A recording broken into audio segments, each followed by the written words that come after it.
Yo. What's going on, y'all? Y'all know what time it is. LYNX Live. I'm your host, Dame LYNX. Remember, love yourself, no exceptions. And I'm back with another hot episode. You know what I'm saying? Running a little late this week. So I'm just here to have a little fun, man. I've had a lot of great guests over the last few weeks. And you know what? It was so much fun. So this is my first solo episode in a while. You know what I'm saying? I'm definitely here to have a good time, man. I can't believe I've been doing this 6 months. Yo, I'm proud of myself. I really am. 6 months of this. I appreciate the support. I'm just trying to give y'all consistent quality, and I'm happy to be here. You know what I'm saying? All right. It's been a little crazy out here. And here in the A, it's been raining for like the last 2 weeks. So I'm just glad to get a little sunlight finally. So I haven't been doing a whole lot, really been kind of relaxing. I did check out this taco spot on Tuesday over in like the Kirkwood area, I think, not that far from me, called El Mariachi. That was a dope little spot. Oh, the food was good. I wanted to go back the next day. So, y'all know I love food. Let me know where y'all favorite Taco Tuesday spots are, because I love a good taco. And then last night I headed on over to my favorite spot. Y'all know Virgil's in Midtown. It was my boy Brent's birthday. Happy birthday, Brent. Shout out to all the Sagittariuses out there. Virgil's was having a ugly Christmas sweater party situation, you know what I'm saying? But I'm always down to go to Virgil's just for the food. So that's why I was there. But they had a game night and ugly Christmas sweater party going on. I got to play a little Uno, have a little fun, kick it, have a few drinks, you know what I'm saying, get some food. So shout out to Virgil's. So this week I got music bites for you. We also gonna get into some reality in a little bit, and we're gonna keep it PC. And I also got a cool kid of the week, because we haven't had one of those in quite some time. But let's kick it off with music bites, right? New releases. We had some really solid releases this week. There weren't a whole lot, but it was a lot of quality that came out. A lot of people that we've been checking for, like SZA dropped. Ryan Destiny dropped a single, from Star. She's one of my favorite girls, of course. A Boogie with a Hoodie dropped an album. I think that's how you say his name. A Boogie. He dropped a project. There was a Mount Westmore project that came out. And an independent artist, Raheem Brazil, shout out to him, had a chance to pop by his birthday party last week. He dropped an EP. So make sure y'all check out Raheem Brazil. I got to get the name of it, but my little brother Chad is on there too. They got a really dope record together. My favorite single of the week, though, when it comes to singles that came out, so I've got a favorite single this week and I've got a favorite project. All right, so Moneybagg Yo, of course, y'all heard that in the intro mix. Moneybagg Yo dropped a single, and that one snuck up on me because I didn't even know he was dropping anything. And I love this record because I've been a fan of Moneybagg Yo for quite some time. I don't know if you guys were listening to him back in 2016, 2017, but if you haven't, go check out his earlier projects.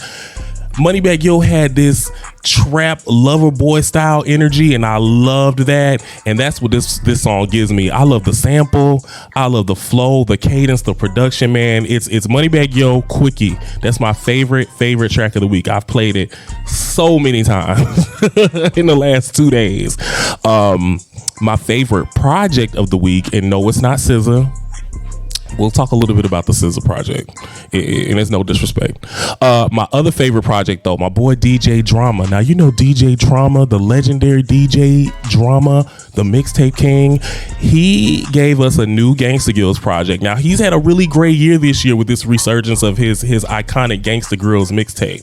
Go look those up in the early 2000s. He's dropped a few of them. I know he had one with Jeezy that I checked out, but this current one has I Swear Vezo, which he's a rapper from the Midwest. I love my trap rappers. He's over there with my girl Skylar Black. Make sure y'all check them out. Everything I've heard from I Swear Vezo, I have loved. So when I saw they dropped this mixtape together, I had to check it out. And when I tell you, I've had this in rotation too.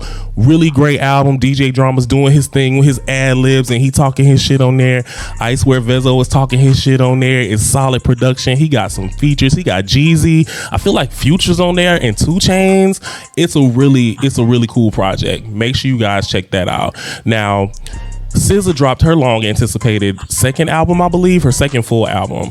And, you know, everybody's been looking for that one. And I checked it out, and I don't really know if it's moving me yet. You know what I'm saying? I've had a few people let me know what some of their favorite songs are, and I do like those. It is a very solid project. I just don't know if it's a project for me right now, you know, but some good music on there from what I hear. Let me know what you guys are listening to on that SZA project, because I'm just, you know, I haven't found any songs that I gravitate towards. So let me know what you guys are feeling on the SZA project. That's SOS, so that's out. But can't get off that without saying she's looking to sell 300K plus first week. So good job, SZA. So y'all support. She's got a solid fan base. So I'm a solid fan base. So I'm not surprised. I'm really not surprised. So congrats, SZA. Those first week numbers should be out by now. I need to look those up. Maybe I'll get Blue to do it. Oh, Blue's my co-host today, y'all. He's propped up on the couch. I need to get him his own little camera. Anyway, so a lot of legal stuff going on this week. A lot of craziness in the courts. Man, we are living through right now. We're getting to witness firsthand some of the biggest hip hop scandals of our time right now. You know what I'm saying? It's some serious shit. We living in hip hop history right now. And not that I'm celebrating it, I'm just saying, you know, pop culture has been known for scandals. People love a good scandal, and that's what's going on. Well, let me just start off with some court stuff. Not some court stuff, some legal stuff. Gunna, let me just get to the point. Gunna has been released. Gunna was released home this week. You know, for the last year, Young Thug, the YSL camp, and Gunna have been investigated, indicted on RICO charges. You know, and if you don't know what RICO charges are, you really need to look them up, because they serious. It's not a game. All right, and everybody knows that Gunna. I personally feel like that Gunna doesn't have a huge affiliation with the gang side of things. I think Gunna got wrapped up in this as, you know, just guilty by association. That's what RICO is. You know, when your homegirls and shit be taking them trips to the Bahamas and they get picked up and arrested and they don't know why, because they was hanging with a nigga that got caught up on some RICO shit. They trying to bring anybody in that's got something to do with it, because we need answers. You know what I'm saying? Nonetheless, Gunna was released. He pled guilty to a couple of charges. There's a little conversation going on around his release and whether it's considered snitching and who exactly that he told on, because Young Thug is still in jail. I'm not touching any of this, but I am paying attention. Gunna's my boy. Thug is my boy. I love them. I definitely love them. So we're gonna be paying attention to this. You know, it's a serious case here with Young Thug. He did have a court appearance this week. Not really sure what was said in there. I didn't really dive into that because I was just too wrapped up in this Megan and Tory case. Too wrapped up in that. And look, I tried to stay away from this Tory and Megan trial. I really did, but it was just so much mess. I got sucked in, man. I really, really did. And I don't have a dog in this fight. I do not, because Meg and Tory are two of my favorite people. Y'all know that. Y'all know that. And for the last 2 years, I've just wanted to know what's the answer. What happened? And after hearing testimony this week,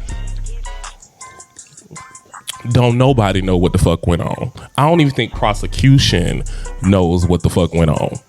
Anybody. At this point, there's so much mess and drama wrapped into this. They've exposed Megan's sexual history as far as men that she's messed around with or whatever. No judgment. That her friend Kelsey has also messed around with, to include Tory, which is what the fight stemmed from. There's a lot of back and forth about what and who was fighting. Kelsey's testimony has been very vague and unclear and convoluted. So people have a lot to say about that. You know, and it's just clear to me that don't nobody know what's going on. We just know that someone got shot, because they did confirm that there were bullet fragments pulled out of Megan's feet that came out. So we know somebody got shot. We know Megan got shot. It's all about who did it at this point and how. I just feel like with the way the defense is going, with their attempts to convolute and discredit what the prosecution has. You know, it just seems like it's just going to become an inconclusive situation, which I'm not going to lie, that's kind of what I want, because I really don't want Tory to get in trouble. It just really sounds like a really drunk night that went really, really, really bad. And we've all had those. And it's sad that, you know, Megan, this superstar, this amazing, beautiful superstar, has been impacted in this in so many ways. But I just think that there's a lot going on here where I think none of them wish this night happened. I know I don't. So we'll be following the case. We got a week left of testimony and stuff like that. That's still to uncover some special witnesses like Kylie Jenner and Kris Jenner's man, the black guy. You know what I'm saying? So this case, it's a scandal. So you can just stick Megan right on over there with Pam Anderson, Kim K, all the other scandalous female stars. Ain't nothing wrong with that, you know?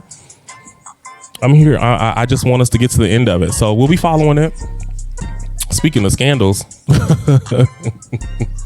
I tried that. I think I did that. Anyway, Diddy announced this week that there is a new baby. He's got a newborn child that was born around October by a woman, and it's not Young Miami, because clearly Young Miami don't look nowhere near pregnant.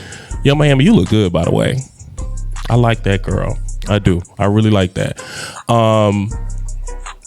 But apparently it's some random 28-year-old girl. I want to say random. I don't want to make her seem like just, you know, a rando. Apparently it was a woman that he was involved with. And she's 28. She's a computer programmer, and she is nowhere to be found on social media. So, of course, we all know Young Miami and Diddy been kicking it all year. So, of course, everybody had something to say, which pissed Young Miami off. She took to Twitter. She starts going off ranting about how Diddy wouldn't look their way. She ain't never been no side, boop, boop, boop. And I believe it. Before Diddy wrote the letter. I believe it. You know what I'm saying? I never thought Diddy and Young Miami were exclusive by any means. I figured Diddy and Miami were having fun, getting money together. Miami looks amazing. She's establishing herself as a solo entity, not a solo artist, because I really don't feel like JT and Young Miami should split by any means. I need JT to figure out how she wants to be in the industry, because those two musically can only be together, in my opinion. But I do like how Carisha, Young Miami, however, whatever she wants to be called, I do agree with her moves as far as establishing herself as a solo entity. I like her doing pop-ups. I like her looking great. I like her doing what she's doing. You know, she's having fun, which she should be. But anyway, back to the thing. So she's going off. Now, the person who stepped in was Mr. DJ Academics, who nobody's liking Academics right now. And he made the comment, or he made the side piece comment. And the next thing you know, Diddy writes his letter explaining that Young Miami has never been a side piece. But the biggest key about all of this is Saucy Santana's involved, because, you know, him and Young Miami are good Judies or whatnot. You know, they're really good friends. He said he gonna fight Academics. And that's what I'm here for. That's exactly what I'm here for. Because I've got my money on Santana. You know what I'm saying? I know Santana can take Academics, and I'm here to DJ the fight party. Okay? Because Academics been aggravating me all year. Just speaking out of turn, involving himself in things, and it's real cloudy and it's real clickbaity. So I'm ready for Santana, like, you know, bop, bop, bop. Bop that bitch. You know what I'm saying? However, you know, but that's the end of that with the Diddy and the Young Miami thing. He had a baby, so what? Nobody cares. And that's the thing. All right. Before we get out of here, two things. Brittany Griner's home. Y'all know that. For those of you, if you've been living under a rock, Brittany Griner has been stuck in Russia all year. Okay. She was detained, and she has now been involved in a prisoner swap between the U.S. and Russia. So she's home. She came home last week. And a lot of people want to know, you know what I'm saying, who's going to have that first interview. Now, people are saying Oprah and Gayle. I definitely feel like it should be LeBron. I really feel like it should be LeBron. You know, I don't know what LeBron's reputation is when it comes to, you know, the female basketball arena or the WNBA. I don't even know if Brittany Griner plays for the WNBA. I don't know anything about sports. However, I think a nice little sit down with LeBron would be dope. All right. And last, before we get out of here, I want to say rest in peace to DJ Twitch. You know what I mean? DJ Twitch was was the DJ on the Ellen show for, I believe, the entire time it aired. He was a dancing DJ, really great energy. Well, it's been reported that he committed suicide this week. And I did not follow the Ellen show or DJ Twitch, but just the fact of this happening really has just opened my eyes. So life is short, man. So rest in peace, DJ Twitch. You know what I mean? You guys take care of yourselves. And that's going to be it for Music Bites, all right? We're going to get into a little more music, and I'll be right back with some reality. Go ahead and grab your drinks, all right?